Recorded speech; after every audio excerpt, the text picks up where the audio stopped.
대통령 별의 순간 대운 찾는 법 34편.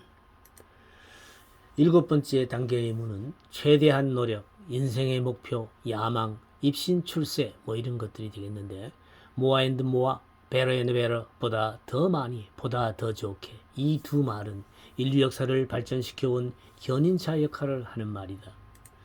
지금도 수많은 사람들이 이 기치 아래 인류를 위해 봉사하고 헌신한다는 착각 속에서 스스로의 삶을 매진하고 있다. 많다, 좋다는 그 개념은 상대적인 개념일 뿐이다. 무엇이 진정 많은 것이며 좋은 것인지에 대해 인간은 모르고 있다. 무지한 채로 맹목적으로 그것을 향해 저돌적으로 나아가고 있을 뿐이다. 과연 인류 역사가 발전해왔고 지금도 발전되고 있다고 확신할 수 있을까?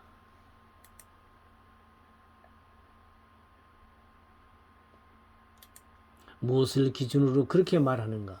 인간이 보다 편리하고 편하고 안락한 삶을 살게 되었다고 해서 그것이 발전의 개념으로 과연 볼 수 있겠는가? 끝없는 목표, 목적성을 향해서 인간은 자신의 삶을 잠재우고 있다.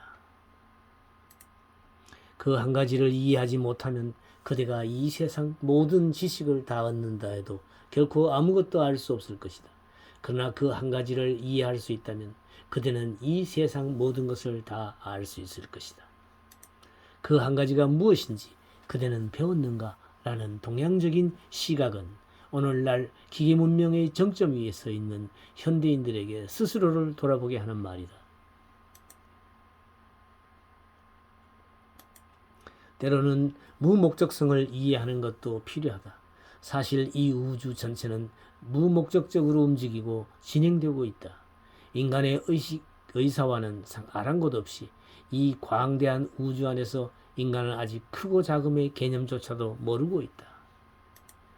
막연히 세상이, 타인이 그렇게 맹목적으로 삶을 치달아가기 때문에 제각기 불안하여 마구 질주하고 있는 양상의 삶의 모습이 오늘날 서울의 도시인들의 삶이다.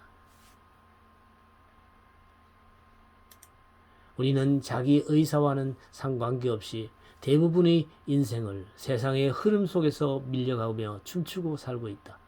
자신이 왜 그러한 삶을 지금 살아야 하는지도 모르면서 그냥 그렇게 술 취한 듯 살아들 가고 있는 것이다.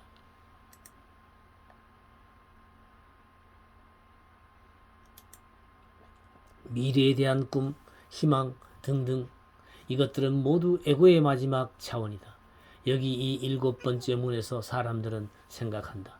역사에 이름을 남기기 위해서 무엇을 할 것인가?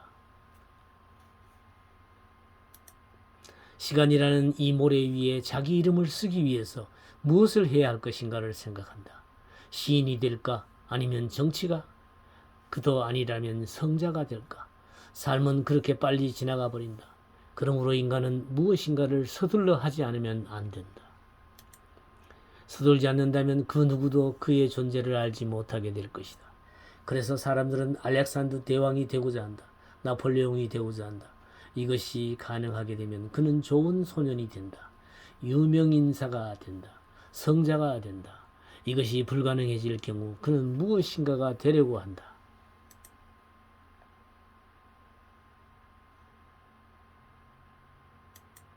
아직 유명해지지 않았다면 그대는 유명하게 되기 위해서 필사의 노력을 하게 될 것이다.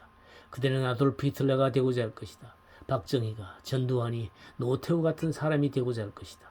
이 세상에 누구도 무명인 상태로 남아있고자 하지 않는다. 이 일곱 번째 문은 이 문을 통해서 에고라는 이 환영은 강화된다.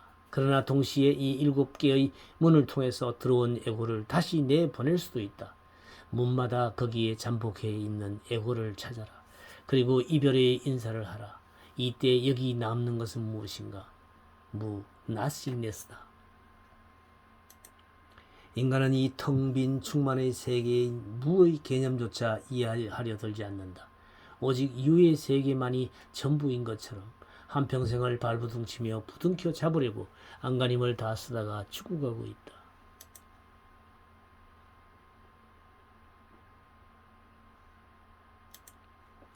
진리의 궁극적 깨달음 안에서 우리는 존재의 가장 근본적인 바탕이 이 무라는 절대 공허를 접하게 된다. 이 공허야말로 유의 모태가 된다. 무에서만 유가 나올 수 있을 뿐이다.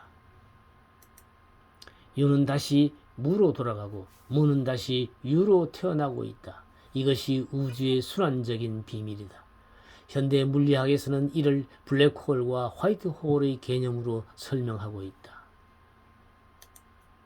우주의 거대한 흐름인 이 유무 상생의 원리를 이해하지 못하고 어느 한쪽으로 기울어진다면 우리는 지금까지의 인류 역사가 전쟁과 미움과 시기와 질투의 질곡인 죽음을 면치 못하던 그러한 삶을 벗어나지 못하게 될 것이다.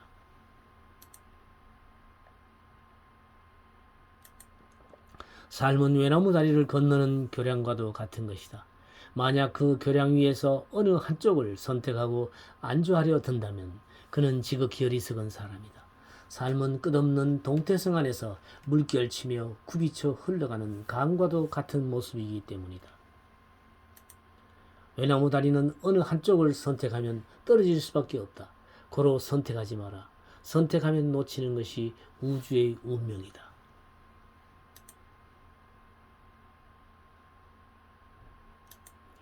유무의 균형된 조화 속에서 우리는 삶의 생생한 살아있음을 만끽하고 생명 그 자체의 환희를 건져 올릴 수 있다. 그리고 지금 여기서 그 살아있음에 만족된 기쁨 안에서 행복을 누리고 살도록 하자. 지금까지 에고라는 마음의 소화적 스몰 마인드의 세계가 어떻게 만들어지고 작용하고 있는지에 대해 간략히 살펴보았다.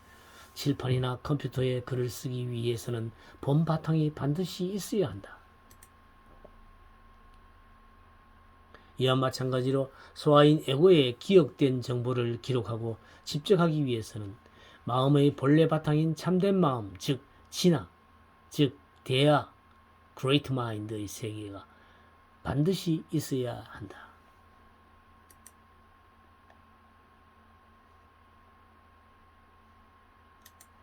문제는 에고는 생각이나 말, 글과 같은 틀로 쉽게 인지가 가능하지만 진화, 대화, 그레이트 마인드는 에고로는 도저히 감지하기가 불가능하며 설명할 수도 없다는 데 있다. 지금 필자는 그를 통해 그 진화의 세계를 그려내려 하는데 이는 실로 어렵고 힘든 작업이라고 하겠다. 그러나 어떤 형태로든 그 세계는 표현이 되어야 하는데 인류 역사 속에서 소크라테스, 플라톤, 자라투스트라, 헤라클레이토스, 붓다, 예수, 노자, 장자, 열자 등등의 동서고금의 수많은 깨달은 선각자들에 의해 다루어진 주제가 바로 이것이다.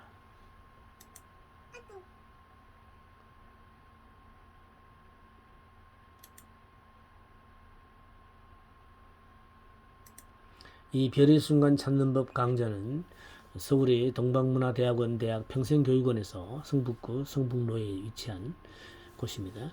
이곳에서 매주 토요일 10시부터 오후 1시까지 1년 과정으로 진행되고 있습니다.